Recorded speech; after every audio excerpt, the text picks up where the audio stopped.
Good morning. Pat Zemer here on this Tuesday morning with the AM edition of Magnawave Office Hours.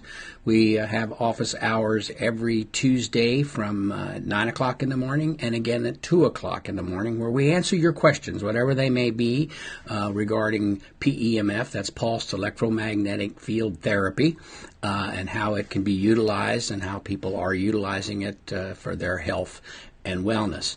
We answer questions about our machines, devices, comparisons if people ask particular type of questions. We answer questions with regard to training and certification with Magnawave and other educational opportunities that are out there for you. So that's what the basis of the office hours is. So if you have questions, come on into the office and let's talk this morning. I'd be happy to answer any questions that you may have.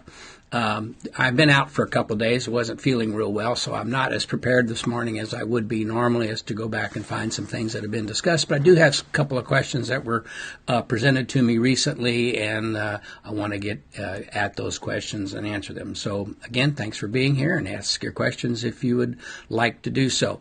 One of the first, and I want to say, just a minute, let me go back. I'll do the question. The question is, I have diabetic neuropathy. Will this type of treatment be of benefit to me? And the answer is, where we don't treat specific conditions, we do work with the body to allow the body to better oxygenate itself and to improve blood flow, which will, in many, many, many situations, have a result on whatever conditions someone may be having. So I can't say that, will this help heal my neuropathy? I don't say that. What I do say is, can the better oxygenated blood and blood flow and cellular normalization, that's being the strength, the electrical signal of the cell. Our cells are all electrical. Our body depends on electrical functions to operate, and our cells need to be what they call a normal potentiality. So they have the right negative charge to be as healthy as they possibly can be. Nothing beats healthy cells. When your cells are healthy and your body is healthy, you have a tendency to be overall very healthy. So when we're dealing with neuropathy type of situations, we're dealing with the nerves in the feet or the arms or the hands, the fingers, wherever you may be experiencing the neuropathy. Quite often it's discussed legs and feet, as far as where it is and how it is approached. But what we do is it depends on how long someone has had this type of condition, the severity of the condition. We have found with our type of high voltage, low frequency therapies of pulse electromagnetic therapy that the sooner you get at an indication or something that's bothering you, the better your body can better prepare itself to respond and to help those types of conditions. So, or help your body deal with those types of conditions. So all those parameters come into play. But typically, if we go in and treat someone's feet, for example, the NASA study, Dr. Bob Dennis's NASA study, showed that there is a potentiality for nerve regeneration and improved nerve healing with the use of this type of therapy. So when they show that the potentiality is there to improve something, if we go in and treat someone's feet and treat it often, then it's been shown that they can relieve some of the symptoms that they're experiencing with neuropathy. What we would do is certainly treat the low back, the legs, the feet. We want overall good blood rejuvenation and good blood flow, and if that can lead to the body's healing of its own nerves and some potential nerve regeneration, then what we see in those types of conditions is relief, and in some cases what people may term as a reversal. But so that's the thing with neuropathy. Do we see results? Do we see people feeling better and not quite as much pain, have better feeling in their feet and legs, and wherever they're experiencing the neuropathy? That's what people have told us.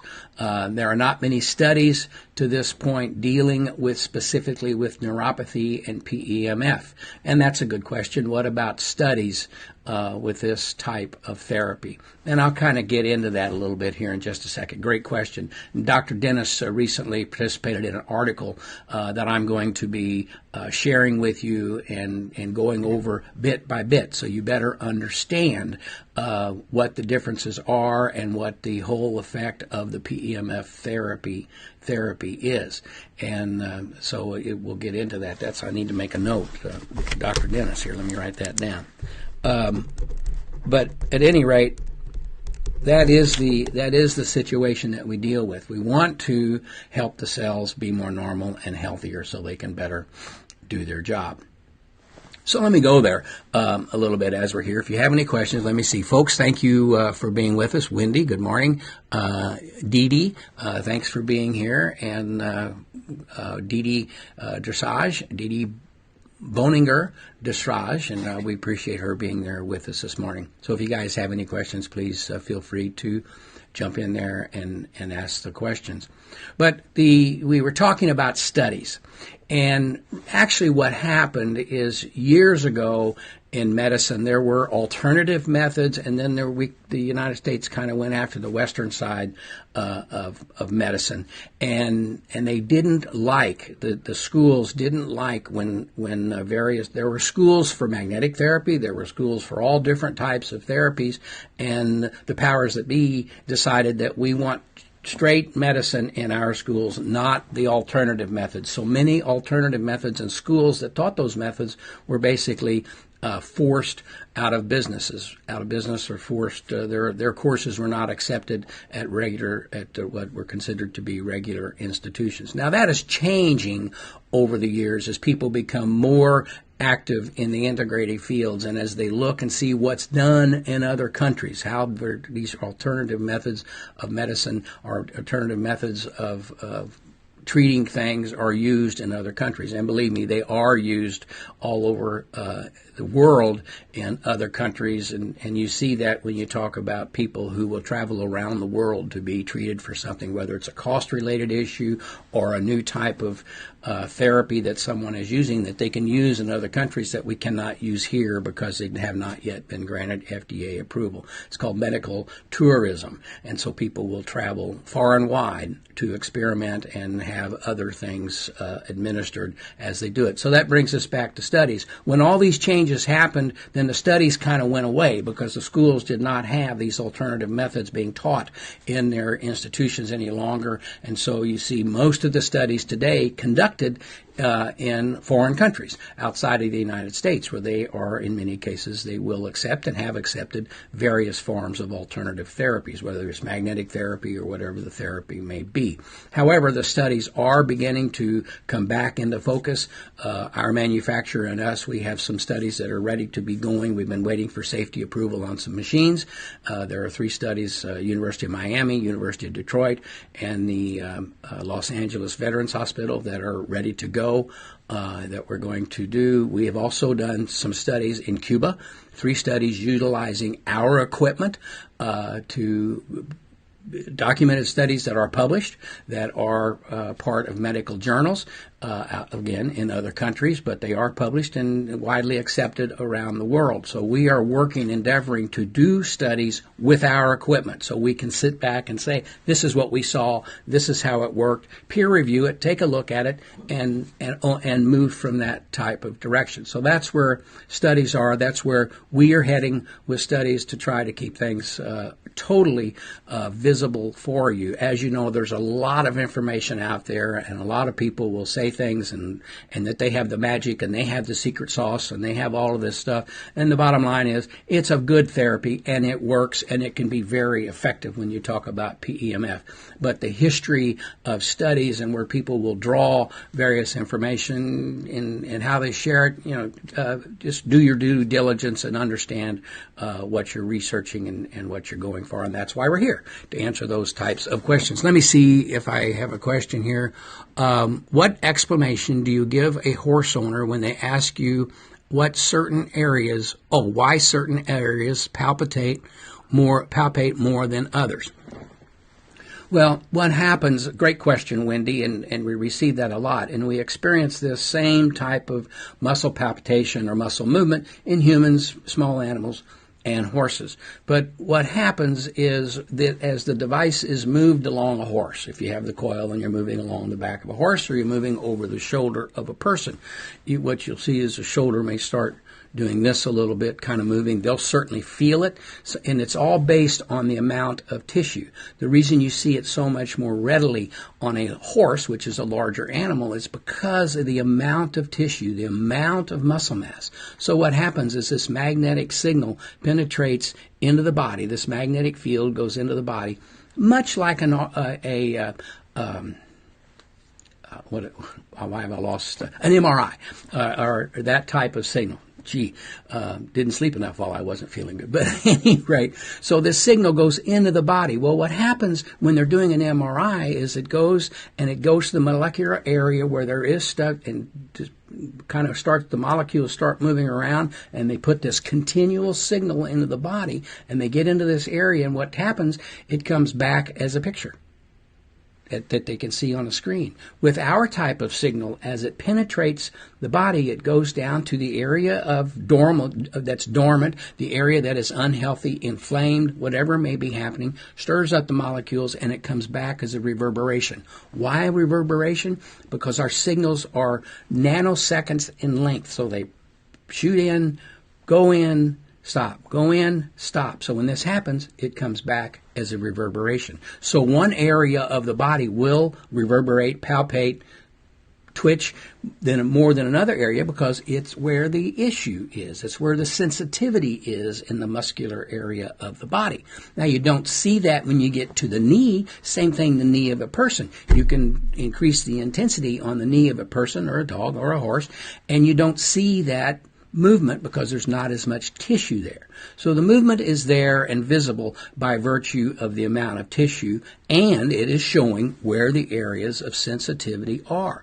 We can certainly quite often go over a horse, and depending which coil you're using, butterfly, paddle, or whatever it may be, you can narrow down the area of sensitivity to what I call about the size of a softball.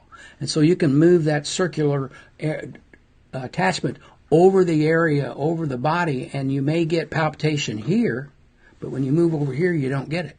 So you can kind of ascertain where the areas of sensitivity. A doctor may approach that with a different term and know exactly what they're looking at when it gets to that. We deal with sensitivity. We're not doctors. We're not practicing medicine. We just want to relax, take better care of the animal or the person and help them feel better. Whereas a doctor can get into and start using diagnostic thoughts and research and so forth that they're accustomed to because of their education to better define or see what's going on there. So that's why the movement or the palpitation occurs. Wendy, I hope that answers your question. This is an alias. Hi, Maureen. How are you? Well, I'm glad you're here, no matter what the situation. So, Wendy, that was a great question. If you have any other questions or if I didn't quite clarify that enough for you, please come back again and present it, and I'll be happy to answer it for you more clearly if need be. Great question, though, about palpation and how you feel it. On a person, as you move across, when we put the coil on, and this is something that people are talking about, why the high intensity are as compared to low intensity, why the high power as compared to the low power. And everybody will address this. The high power units basically give you relief quicker. You'll approach the inflammation more rapidly and help relieve the inflammation so the body can better be in a position at that point, again, to heal itself. There's a whole school of thought out there that once you've done that, once you've used the high power and you get things in order, from the cellular level or the mitochondrial level of the body, and we don't know what it's doing. And I can't wait to share this stuff with you and discuss with you. And I think I'll even get Dr. Dennis on with us again to further discuss some of the stuff that he's really working to clarify.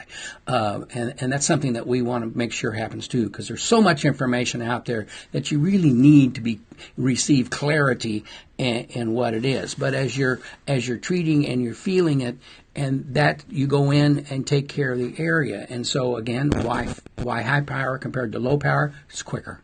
You get in there and do it. Now, some people take the position that once you achieve that, then you can come back at lower intensities and help it heal itself, help the body heal itself in a more rapid fashion.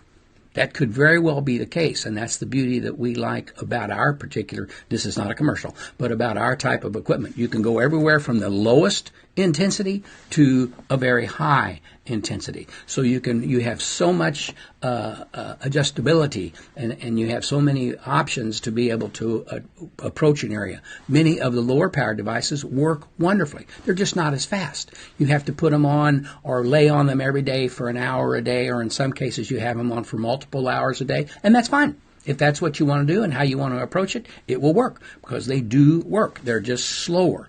And in this day of athletic performance and things that we're dealing with, people are looking for more of an instantaneous type of result. For years, when I was in the equine business doing magnetic therapy and laser therapy, everything was low power.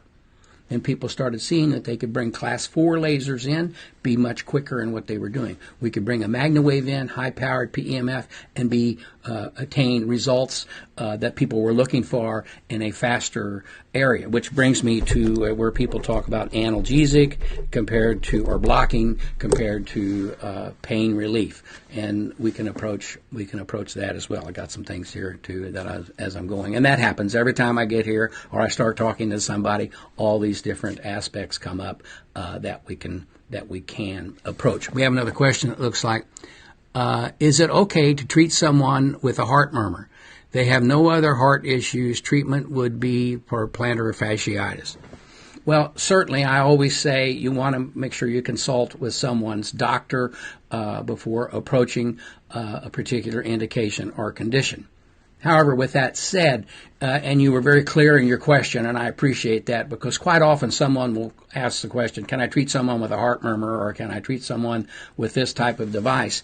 And then they stop, and I don't know if they're talking about treating right over the device, right over what's going on. But if you're treating someone's feet, you're not doing anything. You're not sending something into the body in a manner to approach the heart that it's going to change what's going on with the heart murmur. If the doctor felt the thing was more than a heart murmur, they would be doing more with the client. They would be telling them, you can do this, you can do that, you can't do this. If they can't exercise, if the doctor says your murmur is serious enough that you really can't exercise because I don't want that to be a problem, then there's things that you don't want to do that stimulate exercise in the body, and we do that. We provide cellular exercise to the body, but we're not doing it right in that particular area. So to answer your question, certainly consult physicians if they feel that they want to or that they should, but the bottom line is if you're treating feet and ankles with a device, you're not having any impact other than improved blood flow and oxygenation to the body, which I do not think. We're not increasing blood pressure. We're improving blood flow. In fact, quite often when people have our types of therapies, their blood pressure actually is decreased a little bit. And so you want to be cognizant if someone's on blood pressure medicine and they have low blood pressure and they talk about that and they have the symptoms of low blood pressure, then you want to consider whether or not you want to treat them, because you don't want to take them to an even lower level of blood pressure. It's not extended, but it can go to a slightly lower level of blood pressure. So again, we don't increase the blood pressure, we improve the blood flow. And we don't do it. The fact of putting the energy into the body and allowing that energy to work at a cellular level that we don't understand how it does it or why it does it or what it does, and Dr. Dennis points that out in his new article, that we really don't understand totally yet today what this does, but we just know we see very promising results in the studies that are being completed and the anecdotal information that people are sharing. So that's all good. So can you be beneficial to that person's plantar fasciitis? For sure. And but take the precautions that are necessary for you and your client so everyone is comfortable. Let's see. Another question from Krista. Any thoughts on a client who started to feel better after treatment but then felt much worse, sore? He feels it could have been something to do with the 26-year-old rods in his back. Well, as with anything, you want to make sure you use moderation. when you're treating someone. I had a fellow that I treated at the very beginning who was a aerial photographer, had rods in his back, and had broken his back 4 or 5 times. Didn't tell me that he had broken his back, that he had a high level of pain, very high pain threshold. And so when I treated him, he kept asking me to turn it up because it felt good, but he wanted to feel it more. And he didn't give me that information. I was a novice and didn't really know what all the questions to ask at that point in time. So I made him sorer before he felt better, much like a deep tissue massage will do. If you get a deep tissue massage, you're sore before you feel better. And not knowing all the questions of what you're asking, how far after the treatment did he not feel better? The 26-year-old rods in his back, if they don't rust, they don't have all that stuff that could have effects on the body. So the age of the rods would have nothing to do with it. Sometimes people, they get the feeling better and they go do more, and then all of a sudden they're sore because they haven't done anything in the past because they didn't feel good. They felt creaky and bad, so they didn't bend over. They didn't go that stuff. And we have situations where we treat and somebody feels so good. We always, please don't overexert yourself because you're feeling better initially with the treatments. And animals do that. We used to treat our boxer for hip dysplasia, and she was great. We kept from having a surgery because we felt that the PEMF was so beneficial to her. However, we couldn't stop her when she would go chase a rabbit through the yard or chase a squirrel, and then she'd come back gimping because she stressed herself. So that could be a situation of what occurred. Could be the intensity that you were using if you got it to a point that maybe it was a little more than he needed at the very beginning. So you just want to be smooth as you go and give people some time. If you're doing something, people ask for how often should I do this. What I recommend is that you do it and you stop and see how long what you did lasts. To step in and say, I'm going to treat you every day for 45 minutes a day at this intensity, you got to let their body adjust. So not knowing all of the issues, those are some parameters with which you want to operate. We've had situations where people ask a question, well, I treated someone and then 3 days later they came down with a cold and they think did this have anything to do with it? No.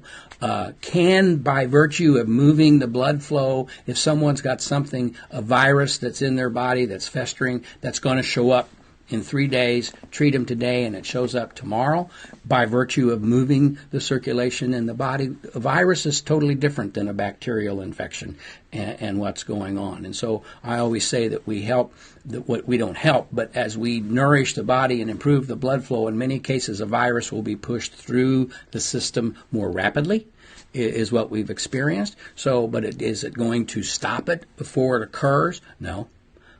So you need to keep those things, and that's why we answer these questions and cover this information in our training sessions. So I hope that helps with your question. What is your treatment recommendation for a horse with bacterial pneumonia? Well, good question. And again, we do not treat bacterial pneumonia. We do work to help the overall wellness of the horse. In my feelings, I would think that what you would want to do in that case is do a full body treatment. So you help set the body up to better oxygenate the blood. Oxygenation is what will attack the bacteria, to improve the blood flow, to keep the inflammation down that is attacking the body as a result of the pneumonia. So you can do that by virtue of improving the body's blood oxygenation and the blood flow. You need to work carefully with the veterinarian in a case like this because you have buildup of fluids in the body and you have to know what's going to happen with those fluids as you're treating. Do you want to necessarily treat the area of the lungs? Well, you can talk to veterinarians and discuss that. I'm happy to have that discussion with a veterinarian, at least from my perspective, and we have veterinarians that we deal with that are members that advise us when we have these types of questions, so we can approach them from veterinary perspective in the right way. And so that's always very important. But certainly to treat the shoulders and the hips and the back and the neck of the body in order to get good improved oxygenation and blood flow, could be very beneficial to fighting the bacteria and helping the body deal with that type of condition. Hope that answers your question. Ashley, I hope that helps clear that up a little bit. So work closely with the doctor. But you always want to remember, and I hate to be redundant, we do not treat specific conditions.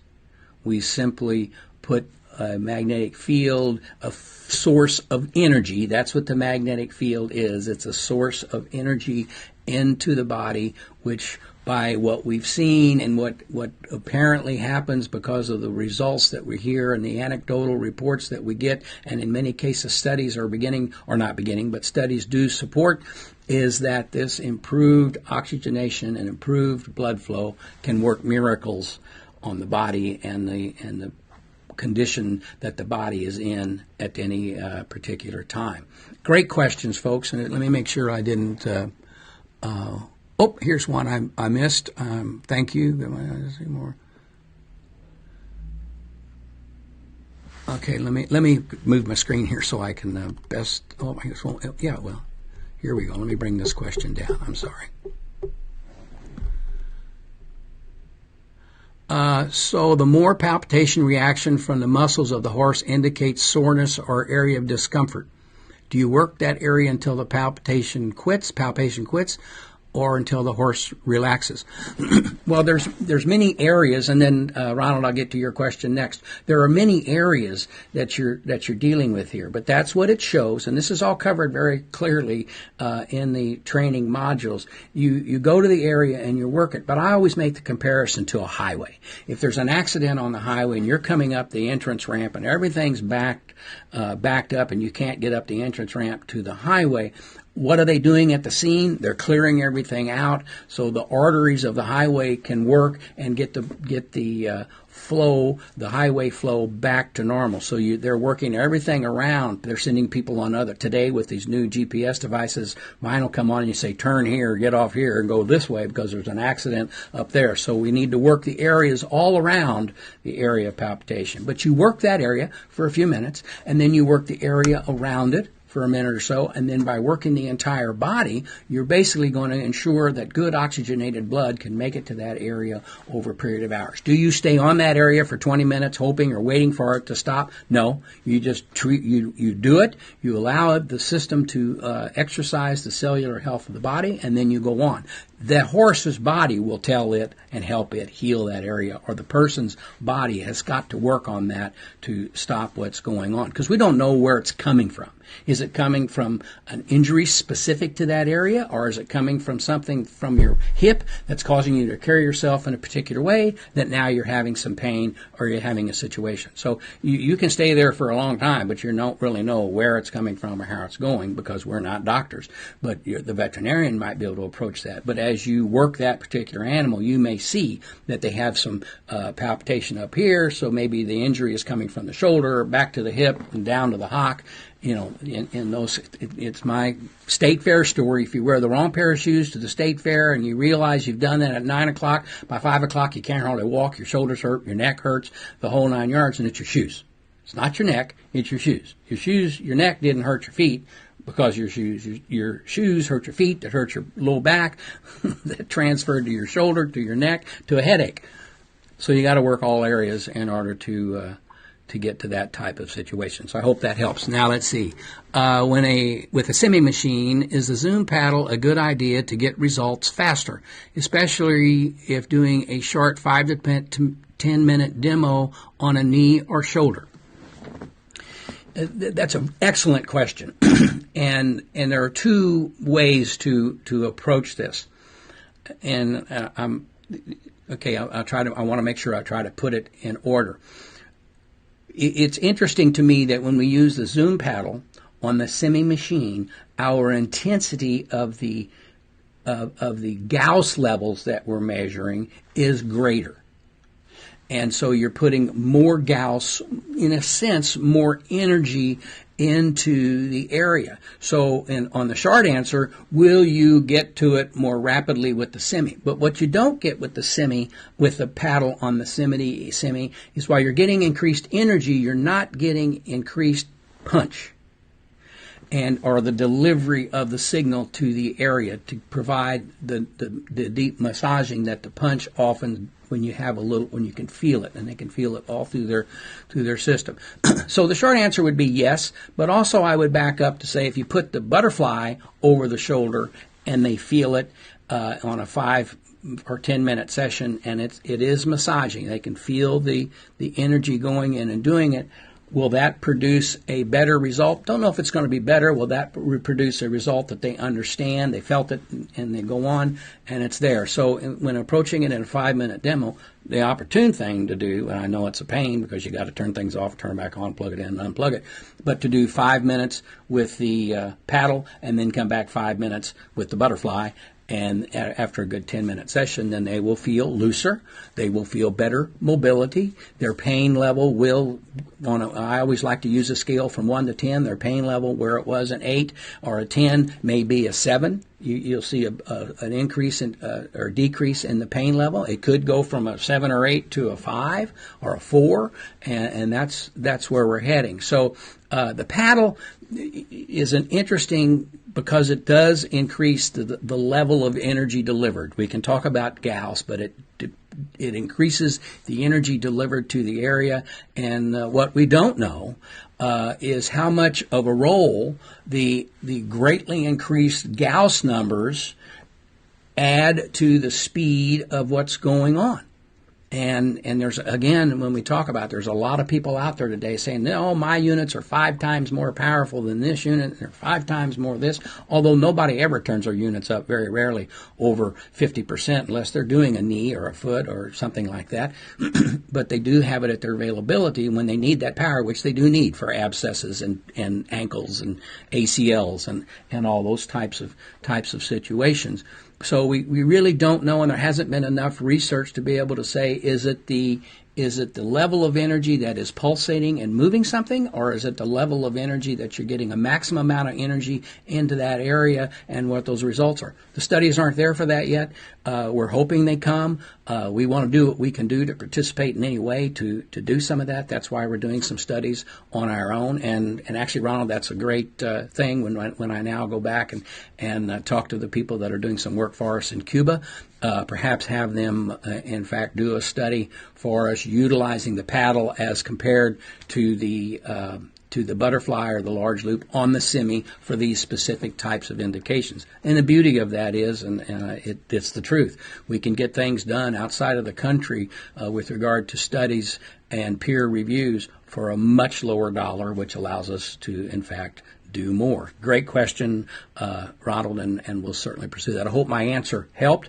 If it didn't, pose it again that I can clear up. But I think either one will give you the results you're looking for. Now let me see another question. Any thoughts on a client who Oh, I've already answered that question. Then I got to the some more palpitation. So, folks, if you have some questions, please put them out there. I'd be happy to answer them. Another question that I received, or there were some comments this week, what's going on with the FEI, the Federal Equestrian International, which is the governing body of many of the horse disciplines, the hunter jumpers, dressage. Well, I don't know. There are different. Dressage has the CDI, and then there's the FEI. But at any rate, the FEI is a Federal Equestrian International, and it deals directly with the hunter-jumper disciplines in the horse world. And what they have is when they have what they call an FEI competition, and it's a professional level competition. So the people that are doing everyday riding or everyday jumping type of competitions, growing their talents, maybe they're working to be professionals, maybe they're just in it as a hobby and they want to do this, and they don't have to abide by the rules and regulations of the FEI. But what the FEI does, and what they've done over the years, is they have a level of regulation. So when these professionals go into these competitions, they're all on the same playing field. So that's what they try to do. So they limit medications that they can use.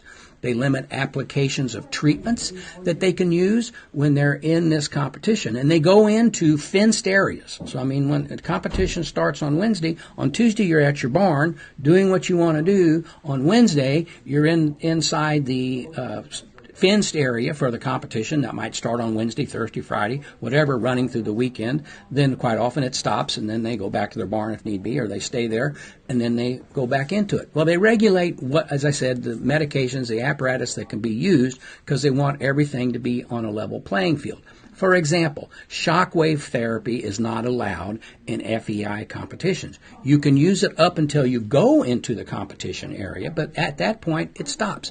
There are other medications, injections, and things that are allowed up until they go. Or they have to not test, which means in order for it not to test in the competition on Thursday or Friday, you have to have administered it maybe 7 days earlier or 3 days earlier, so it's out of the system or it's not showing up to where it is influencing the system actively. It's done its job. It's helped this condition be better, and so now I can go compete. It's done its particular job. Well, about 6 years ago, and let me clarify how the FEI works. The FEI puts on these competitions, and there's a veterinarian in charge of the FEI competition, any particular event there is. So the veterinarian in charge of the competition at this point has the final say on who can work on horses in that area, or what outside therapies, whatever they are allowed to be used. The rules and regulations that say you can't use this, then they follow those. They follow those regulations completely. But then there are other things that they can make a decision. I want to do PEMF therapy. Fine. You can come in here and do this therapy. Well, about 5 years ago, there was a question. We were in Wellington. I was there, active, and participated in this whole conversation as to what could be used, and because people were saying, gee, they're using the Magnawave, and that's back when we were still 5-6 years ago, we were still in somewhat of the voodoo stage. People were saying, this really works, and this makes my horse feel better, and it makes me feel better, but is it legal? Is it illegal? What's going on here? And nobody could really answer any of those questions. And so some people defaulted to, don't know, it's not used by everybody in here, and so let's just not allow it.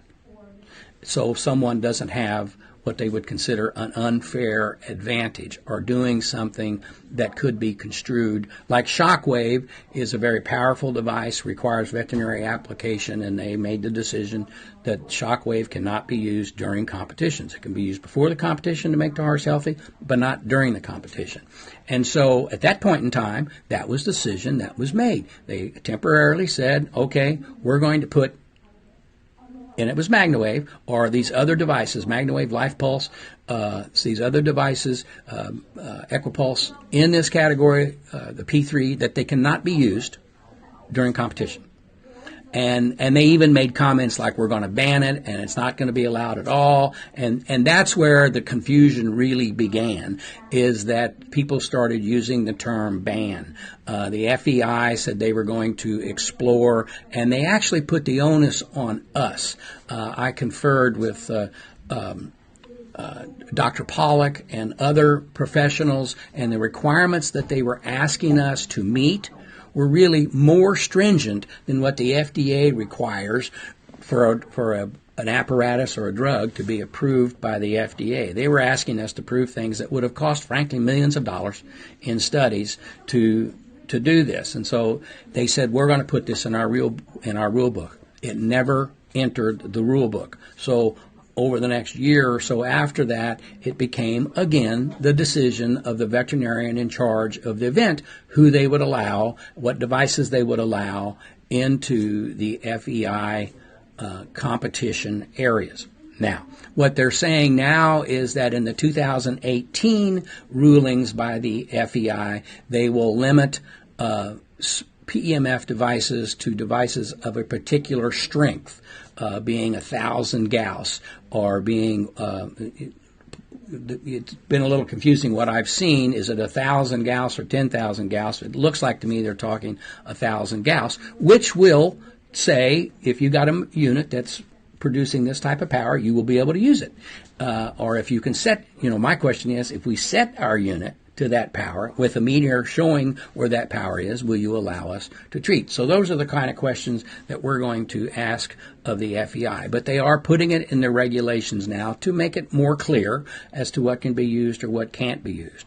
When that happened to me back in 2008 or so, 2008, 2009, I mean, I was devastated. Oh my gosh, we can't compete in FEI and we can't use our equipment in FEI, and people had bought our machines to use on the horses that went to FEI, and so we're done. Well, what it meant was people used their machines more efficiently up until they went into the competition. Then they would resume using the machines after the competition to improve recovery, to improve health of the horse, so when the next competition would come, the horse is at its top abilities.